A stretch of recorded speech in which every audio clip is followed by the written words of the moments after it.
my roots strong type of thing. You know, or the roots that have made my branches strong type of thing.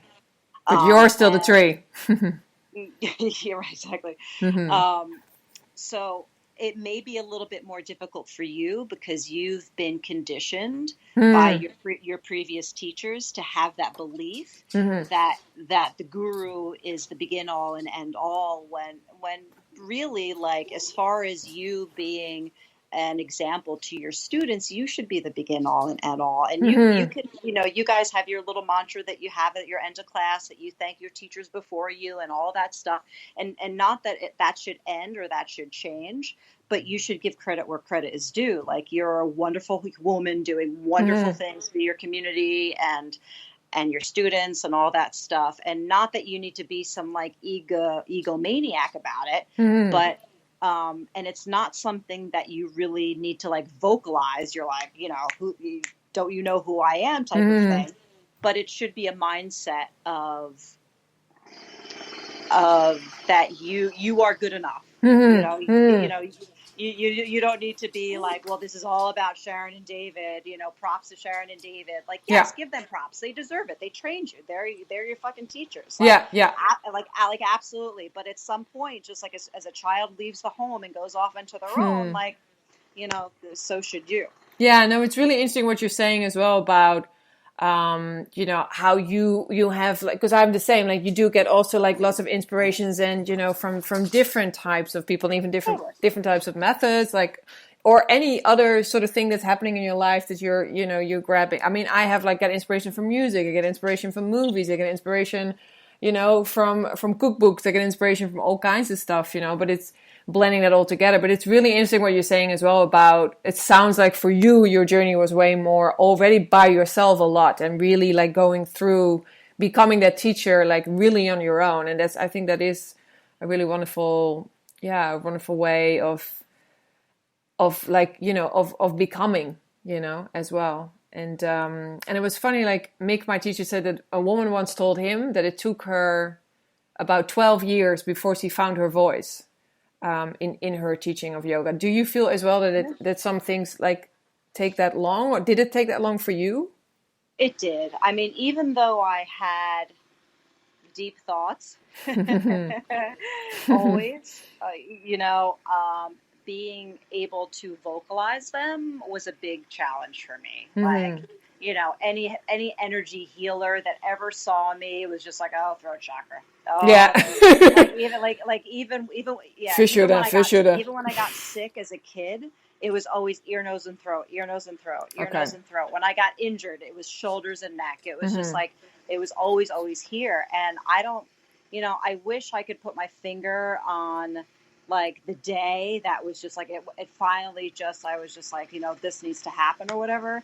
Um, you need to start saying things. I think at some point I realized that, you know, my end goal with all of this yoga and like whatever the heck I'm doing out there, honestly, is to get people to go vegan. Like Hmm. Hmm. that's my bottom line. Like, I want to save lives. I don't want animals living in cages anymore. Hmm.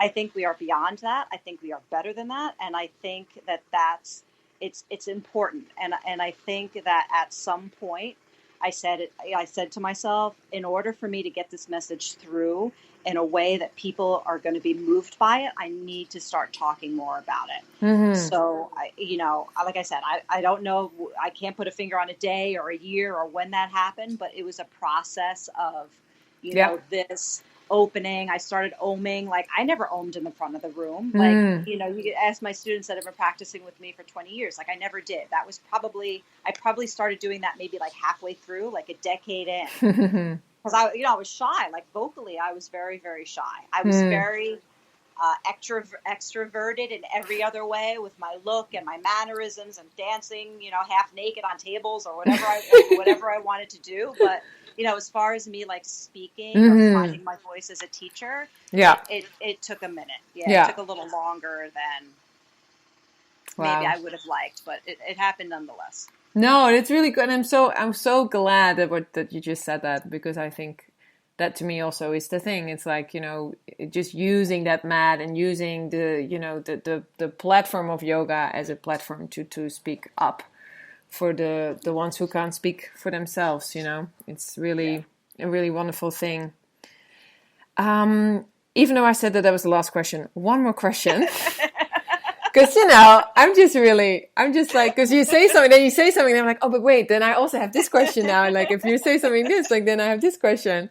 Do you see yourself, like, how do you see yourself in the future? Like, because, for example, another thing that Mick always mentions, which I find really interesting, is like, you can't practice asana forever. I mean, he's 60. It's like, there's going to be a time where, you can't. How do you see your future especially also as a full-time yoga teacher? Like, how do you see that in the next few, 10, 20 years for yourself? Well, honestly, I think I will be able to practice asana for a while longer. I think as long as we keep moving, I mean, clearly as time goes on, it's going to get gentler and slower and gentler and slower. Yeah. It's just the way it is. But I mean, as long as I can be in front of people speaking, I'm going to continue to do that. Yeah. So whether it's, like talking to you or being in front of a room, teaching people asana or, being in front of a larger community, running events, or I don't think I'll ever own a studio. Mm-hmm. It's not really my path. It's not my thing. I don't know. I mean, like this whole COVID thing, it's just kind of throwing a wrench into the works because we have no idea what's going to happen globally moving forward. Like, yeah, because are you teaching online now, Vanessa? Like, can people do any? Am. Okay, cool. Yeah, I'll make sure that people can find you as well in the notes. Cool. Yeah, I got a couple classes on Zoom, and honestly, I hate it. Yeah, me too. I mean, like I see, like I like seeing my little people's faces. I'm like, oh hi, Ina, Yeah, it's so weird. And it's cute to see them at home. Like the kids are climbing on top of them, and the dogs are licking their faces and all this stuff. So you kind of get a little inside look to their lives as well. Yeah, totally. Which is cute. But I mean, as far as teaching, like I'm very touchy-feely person. I'm like touching people and hugging people, and I want to have my arms around people. I want to kiss people, like, all this stuff. And not touching people, this is killing me. Mm-hmm. Mm. Yeah, it's so weird. It's killing me. Yeah.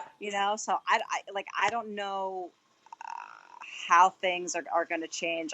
I don't know. Like, I would like to do something that helps the yoga community at large kind of do the same things that you and I are doing now. So, my thought process is, how do I motivate yoga teachers that aren't of the mindset as us just yet? Like, how do I change their minds so they can reach their people and change absolutely their minds? And that's create that snowball effect of that keep going. Yeah, absolutely. Amazing. I think you'd be very good at that. So I hope so. So hopefully one of those things will unfold in front of me, like, the rest of my life has. Absolutely. I've been blessed in that direction. If it always happened like that, I'm sure it will, like it's just, the sequences of your life. Yeah, they're like doing construction. Let me hide down here. Hide in the other room. It's a little better, yeah. Oh, this is really nice. It's nice to see. Nice. I see another part of the house now. Super, super lovely.